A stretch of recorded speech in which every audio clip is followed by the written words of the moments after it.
రవి ప్రకాష్ సిలికానాంధ్ర ఆసుపత్రి Kuchipudi super speciality వైద్య సేవలు పూర్తిగా ఉచితం.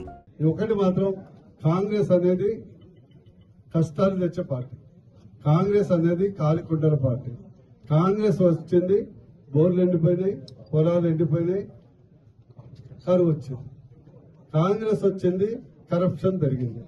ఈరోజు హైదరాబాద్ లో పెద్ద రియల్ ఎస్టేట్ చేసే ప్రతి ఒక్క బిల్డర్ కు, రియల్ ఎస్టేట్ కంపెనీకి ఆ ట్యాక్స్ అంటే రేవంత్ రెడ్డి ట్యాక్స్ వసూలు చేస్తున్నారని వెనుకడు వస్తుంది. మన దాకా బీరాలు బరికెద్దు, కాళేశ్వరం దాన్ని చేస్తాం, దీన్ని బీక్తాం, ఆన్ చేస్తామని మర్చిపోయారు. బాహుబలి ఓటర్స్ అంటే అటువైపు చూడలేదు. ఎందుకంటే వీళ్ళిద్దరికి కాంగ్రెస్ అండ్ టీఆర్ఎస్ ఇప్పుడు కలిసి పనిచేస్తున్నాయి. తెరచాటు వెనుక ఫ్రెండ్స్ వీళ్ళిద్దరి మధ్యలో ఒక లవ్ యాంగిల్ నడుస్తుంది. నా ఇప్పు నువ్వు గోకు, నీ ఇప్పు నేను గోకుతా. వీళ్ళు కండిషన్ కాంగ్రెస్ ఏంటి, మీరు దోసుకున్న దాంట్లో మాకింత ఇవ్వండి, మేము కూడా దాచుకుంటాం. మొన్ననే నాకు సమాచారం, ఈ జిల్లా ఒక మంత్రి ఒక మిల్లర్ దగ్గర నుంచి ఏదైతే కస్టమ్ మిల్లు రైస్ దగ్గర ఇవ్వనందుకు 90 కోట్లు 120 కోట్లు బాకీ ఉంటే దానికి కప్పంలాగా మంత్రి 20 కోట్లు 30 కోట్లు తీసుకొని దాన్ని మాఫీ చేసే ప్రయత్నం చేస్తే ఖచ్చితంగా ఎవరిని వదిలిపెట్టేది లేదు. మేము అత్యధిక ఎంపీలు గెలిపించండి, రాష్ట్రానికి బడ్జెట్ తెస్తాం, RRR కంప్లీట్ చేస్తాం, మరియు ఐఎం తీసుకొస్తాం, NID తీసుకొస్తాం, మా చేనేత వృత్తికి ఇతర వృత్తులకు అండగా ఉండేటట్టు ప్రయత్నం చేస్తాం. అదేవిధంగా నిన్ననే మోడీ గారు చెప్పారు, సీఎం అయినా కూడా వదిలిపెట్టమని.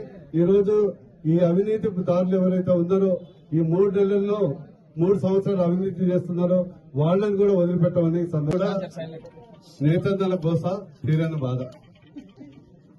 హామీలు ఎన్నో, హామీలు కుప్పలుగా ఉన్నాయి, అమలు మాత్రం అంతంత మాత్రమే ఉంది.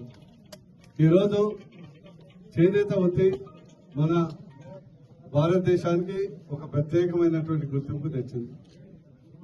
చేనేత వృత్తి మన భారతదేశానికి అత్యధికంగా ఫారెన్ రెవెన్యూ తెచ్చే వృత్తి.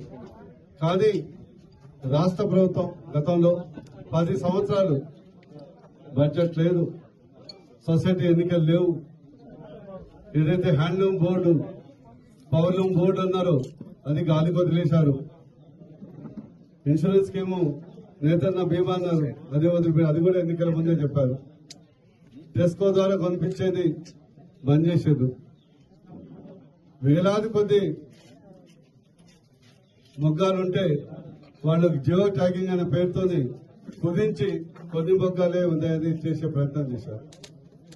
ఇది కుట్రపూరితంగా సొసైటీ ఎన్నికలు కూడా నిర్వహించలే 10 సంవత్సరాలు. సొసైటీ ఎన్నికలు కూడా నిర్వహించలేదు. ఈ సందర్భంగా నేను అడగదలుచుకున్నాను, అసెంబ్లీ ఎన్నికలు మరి 5 ఏళ్లకు నిర్వహించాలి. మిమ్మల్ని కూడా అసెంబ్లీలో కూడా ఎమ్మెల్యేల బదులు స్పెషల్ ఆఫీసర్ పెట్టొచ్చు కదా, మరి సీఎం బదులు స్పెషల్ ఆఫీసర్ పెట్టొచ్చు కదా. అట్లా పెడితేనే మీ రోగం కుదురుతుంది. మీకేమో 5 ఏళ్లకు ఒకసారి ఎన్నికలు కావాలి, ఈ సొసైటీలోకేమో 10 ఏళ్ల వరకు ఎన్నికలు పెట్టరా. ఇది క్రూరమైనటువంటి చర్య. మేము ఖచ్చితంగా వారికి హామీ ఇస్తున్నాం. ఎంపీ అయిన తర్వాత చట్టబద్దంగా టైమ్లీ ఎన్నికలు అయ్యే విధంగా అవసరమైతే కేంద్ర ప్రభుత్వం విజ్ఞప్తి చేసి, మా అమిత్ షా గారితో విజ్ఞప్తి చేసి ఒక దేశం మొత్తం అమలయ్యే విధంగా ఒక చట్టం తీసుకొచ్చే ప్రయత్నం చేస్తాం. అదేవిధంగా చేనేత వృత్తిని అటు సంక్షేమం ఇటు అభివృద్ధి రెండింటికి పెద్దపీట వేస్తాం.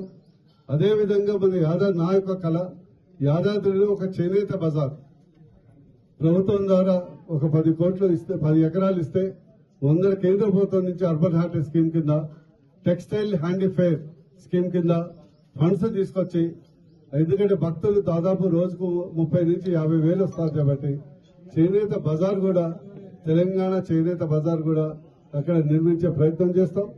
స్ఫూర్తి ఉద్యమ స్కీమ్ కింద 90% సబ్సిడీ ఉన్న అనేక స్కీమ్స్ ఉన్నాయి, దాన్ని కూడా ఎక్కువ మందికి వచ్చేటట్టు ఉంటాం. ఇంకా చాలా మందికి తెలియదు, NRGS కింద వర్క్ షెడ్స్ కూడా నిర్మించవచ్చు.